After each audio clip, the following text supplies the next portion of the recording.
Hello and welcome to my channel. In this one I'm going to do a pastel drawing of a desert landscape. Let's start. First I'm going to sketch out the shape of some of these dunes on the horizon. And I'm going to do that with a colored pencil. I'm going to use this sanguine colored pencil, which is like a reddish, dull reddish color.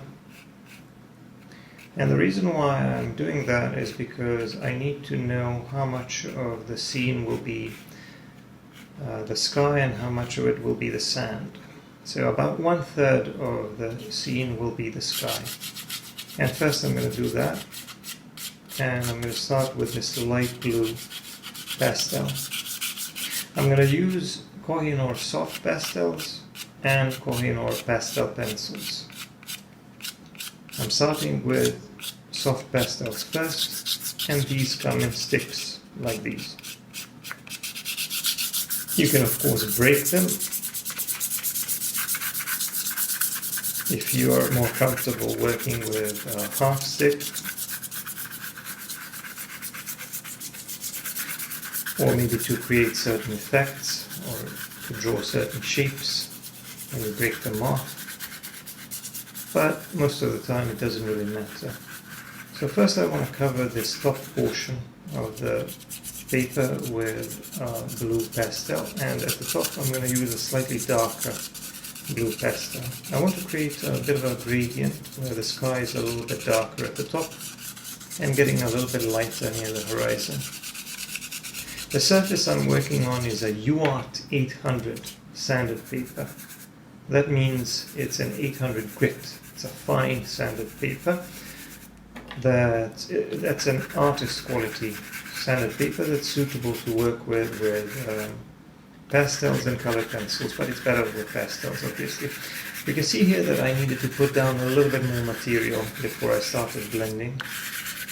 That will often happen when you switch to working on sanded papers, because the textured surface of the paper grips so much of the pastel that in order to be able to blend effectively, you sometimes need a little bit more material. So I put down a little bit more pastel, and that made it easier for me to move that pastel dust around and to create a nice gradient from the slightly darker blue at the top to the lighter blue at the bottom.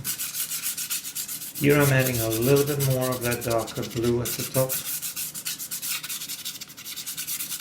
And maybe I'm going to throw in a little bit of this ultramarine color from the ultramarine pastel pencil, just to change the color a little bit. And then I'm going to blend that. By the amount of residue, I think you can tell now that the paper is getting saturated with the pigment. It has already taken on a lot of pastel dust. Now I'm going to start working on the dunes, and for that I'm going to use a light orange pastel. I honestly don't really know all the numbers and names of all the pastels that I'm using. I'm just going to tell you the ones that I know and try to describe the rest. This one is a number 22, I think. So it's like a light orange. And that's going to be my base color for these dunes here, because it has a bit of a reddish quality to it, a bit of a reddish component to it. I don't know if you can tell, because the camera will alter some of the colors. Anyway, the light side of the dunes, the light side in my scene will be on the right. The light source is coming from the right, which means that the shadow side will be on the left. So I was thinking about doing the shadow with a different color, but then I decided to put down a little bit more of this orange and then blend bluish color on top of it. I'm going to use this ultramarine blue pastel pencil on top of the orange, and once I blend these two, hopefully I will end up with the color that I wanted, the color that I was going for. I'm going to put a reference in the description, but obviously the end result is going to be quite a bit different than the reference. I'm going to add a little bit more blue to this. I want the shadow side to be a bit more bluish. I think it makes for a very nice contrast, not just in terms of value, but also in terms of the hue, in terms of the colors. So a little bit more blue in the shadow side, and I'm going to blend that as well. As you can see, because this is a type of this scene that doesn't require much precision, most of the blending will be done simply with my fingers. And when you're using your fingers for blending, you need to be careful not to smudge the colors or muddy the colors too much. Here I'm cleaning up the edge of that dune, the edge between the light side and the shadow side. And I'm going to add a little bit more blue in the shadow side as well. So you need to be careful when you're using your fingers for blending. You either need to use multiple fingers, which is what I often use, or you need some kind of a cloth or a paper towel or something to keep wiping your hands or fingers so that you can keep blending without muddying the colors too much. There's another peak or a mound, if you will, here to the right, and I'm gonna draw a shadow on it using that blue pastel pencil. One of the things that I don't like about pastel pencils is that they are actually pretty difficult to sharpen. They're even softer than most charcoal pencils in my experience.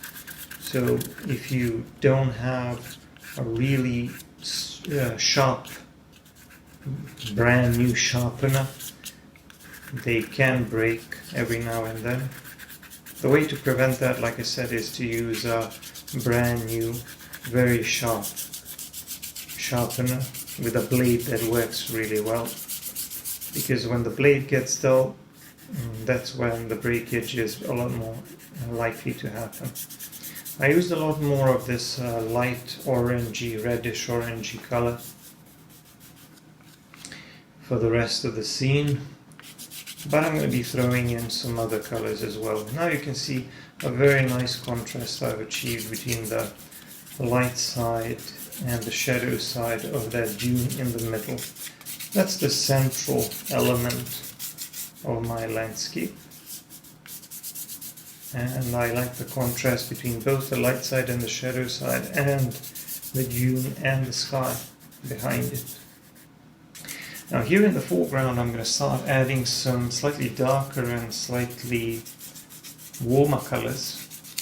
I'm adding some orangey, reddish orangey color. This one is a number 20. To me it looks kind of like cadmium orange or something. So it has a bit of a reddish component to it. Now for the shadow areas of some of these dunes, which are closer to our viewpoint, I'm going to use slightly darker and warmer colors. I use a little bit of this reddish brown. I don't know the exact number of it. It's kind of like an Indian red or something, I'm not really sure. But I'm adding a little bit of purple to it so that it would be closer to some of the tones I used previously. And I'm going to try to blend that as best as I can, because I have some very fine edges here that I don't really want to spoil. So I'm going to have to be careful how I blend around those. Anyway, I started talking about how I want to add warmer and darker colors in the foreground. That's because I'm trying to create a feeling of depth by manipulating the colors that I'm using, because I'm trying to imitate the atmospheric effect The objects which are further in the distance are going to appear a little bit more vague, a little bit more bluish because of that atmospheric effect. And the ones in the foreground are going to be a little bit darker with more contrasted texture. I'm adding an area of darker value here at the bottom of this dune because I want the light side of the dune in front of it to stand out. So this is like a dip in the terrain. And every time you have a dip in the terrain, you need to make it a little bit darker. Now I'm going to start defining some other smaller shapes which are here in the foreground, and for the shadow areas of those, I'm going to use darker and darker tones. So I'm using a little bit more of this reddish brown now. So you can see the colors in the back were first bluish, then kind of reddish and purplish, and now they're getting more orangey and brown. I'm hoping that this transition from the cooler colors to the warmer and darker colors will further enhance that feeling of depth and distance for the viewer.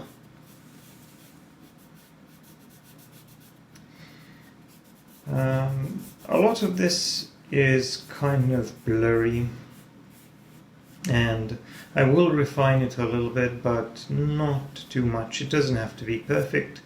This drawing will be, honestly, a little bit more on the impressionistic side, because it's just that type of landscape where I don't really feel like I need to worry too much about details. But I will try to define some of the edges and some of the smaller shapes as best as I can. Now I'm back to using some of these lighter colors, light orange and cadmium orange colors, to define the lighter areas or the light sides of these dunes, of these mounds of sand. And the good thing about pastels is that you can easily layer them one on top of the other, even when you're using lighter colors on top of the darker ones. They are fairly opaque and they're fairly soft, so they're easy to layer one on top of the other, especially on a surface like this. I'm going to add some more shadow areas here to the right, like maybe these shadows are coming from other dunes on the right side. So this surface, the sanded paper, really allows you to add multiple layers. Now with soft pastels you could add a few layers even on regular paper, but the thing is that there are limitations to that, and the paper wouldn't grab onto as much dust, and there would be a lot of residue flying around, and the colors wouldn't really be quite as vibrant. So sanded paper is really far superior when it comes to working with pastels. You either have to use an artist quality sanded paper, or you have to make one yourself by priming the surface with some kind of a primer like a gesso or something. I'm just drawing some light sides of some of these dunes. I even added a touch of light yellowish color and then some light orange on top of that, and I just have to make this transition from that light top edge towards the bottom edge, and to make sure that I have a clean edge between the light side and the shadow side. Here in the foreground I'm going to dab a little bit with some of the greenish and brownish pastels, maybe to try to create some random details on the terrain, because it is the foreground, so maybe just a few suggestions of details. Maybe that'll make the foreground a little bit more interesting, even though I don't really plan to commit to any specific shapes or to try to draw any bushes or grass, dry grass or anything like that. The drawing is pretty much done. I put my signature in the lower left corner. I'm just going to clean this up a little bit. And that's it. I hope you like it. Let me know what you think. Don't forget to subscribe and give me a like and comment. And for longer videos, check out my Patreon. Bye bye.